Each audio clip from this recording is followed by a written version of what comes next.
Are you buying a new home? If you're buying a home, whether it's brand new or has some history to it, don't skip the lawn. People focus on kitchens and closets, but I'm telling you that your yard can turn into one of the most expensive and frustrating parts of home ownership if you don't know what to ask or what to look for. I didn't know and ended up with bad grading and needed to install French drains. Here's what you should ask the seller, agent, or builder before you fall in love with the house. What type of grass is currently there? That's especially important on a resale. When was it installed or seeded? Was any soil prep done beforehand? This means a lot in the new construction area. Has the lawn been fertilized? If so, with what and when? Has it been treated for weeds, fungus, or insects? Is there an irrigation system, and does it actually work properly? Has a soil test ever been done? Do they know the pH? And here's something first-time buyers often overlook. If you're buying in the off-season, like fall or winter, ask what kind of grass is dormant. I learned this the hard way.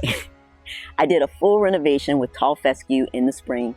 The lawn looked great, but when summer hit, Bermuda came in. It came out swinging. It had been there all along, just dormant and invisible during the cool season. Now that left me stuck deciding whether to start over or let the Bermuda take over. Time, money, seed, and effort all wasted because I didn't know what was underneath.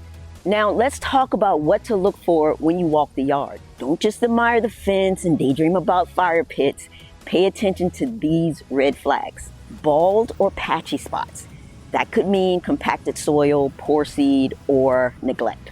Pooling or soggy zones often are a sign of bad drainage or improper grading. Weeds everywhere means likely there was no pre-emergent or weed control done. Mismatched grass types could reveal patch jobs or cheap blend. Look for uneven ground, dips, or tire ruts, which are especially common in new builds.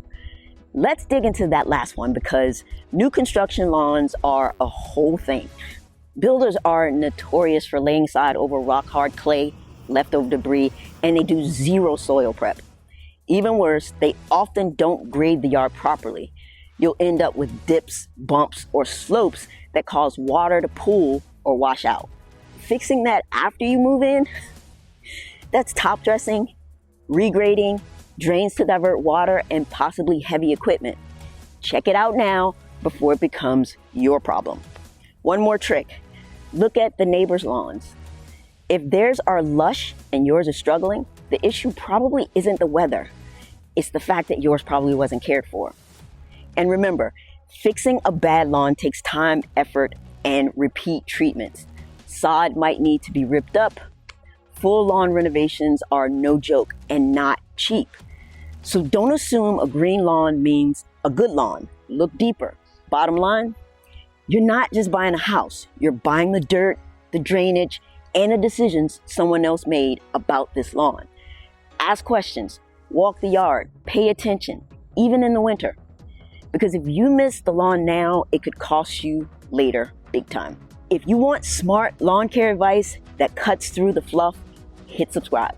I got your back. And if you want a free printable lawn checklist for home buyers, download it now at GirlzLawn.net.